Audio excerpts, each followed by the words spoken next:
Our next speaker is Professor Pumla Gobodo-Madikizela. She doesn't need any introduction. She is one of these amazing people that have links with so many of the partner organizations here, with the Institute of Justice and Reconciliation, the Institute of Healing of Memories, Restitution Foundation.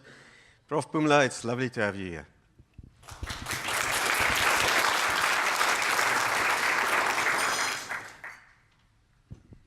Thank you very much, Dion, for the invitation, and it's wonderful to be surrounded by all of you here in conversation together.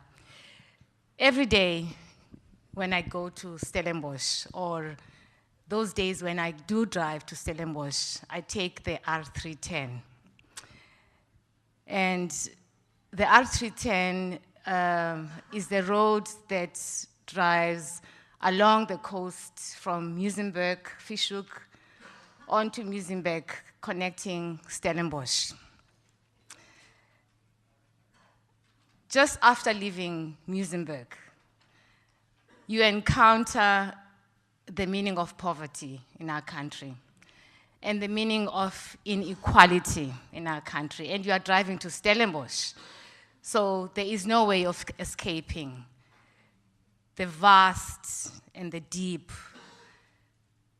separation between wealth and poverty. All the young people who have started building squatter homes on this path towards Stellenbosch are the young people whom sometime in the next few years we may encounter at universities because they get free education or supported education, or you will encounter them looking for jobs in the various places of work. They are young. They started building these homes when we started the conversation about land, occupation. When these young people come to a university like Stellenbosch or the University of Cape Town, we get excited, say, oh, the doors are open. Everyone can come to these universities. How wonderful it is that now these universities are open. The paradox is that once these young people come to these universities, they know that they're poor, they know that they come from lack and from absence and of everything. They come to these universities, and then they realize just how deep the poverty and the distinctions between privilege and poverty is. And that exacerbates the problem.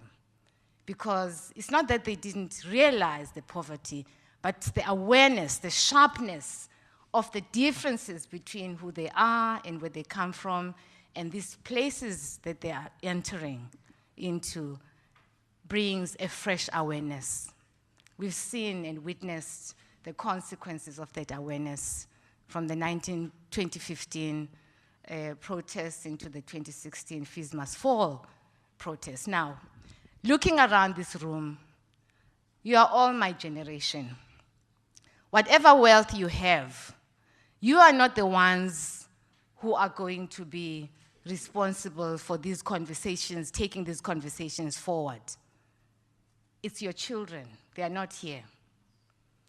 There's very few of them, young people here, but those who are going to be carrying forward this conversation are not here, and we need to figure out how do we bring them to the table. Now, there are many aspects of these questions that the Chief Justice raised that one can touch on, but I want to touch on something very concrete, in part because like the people who were declaring themselves Christians, which I am as well, I declare myself a professor at a university. So things that happen at universities affect me deeply. So I want to refer very briefly in the few minutes that I have to something that is relevant to this conversation of restitution. Restitution requires that one first acknowledges wrongdoing, or one first acknowledges being a benefit of something. We have to acknowledge something. We've got to recognize the pain of the other.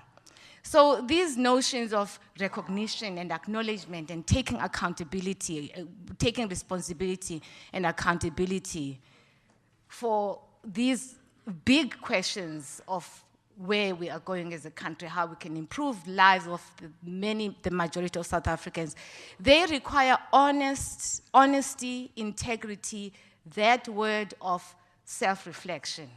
What's my role? What's my part in it?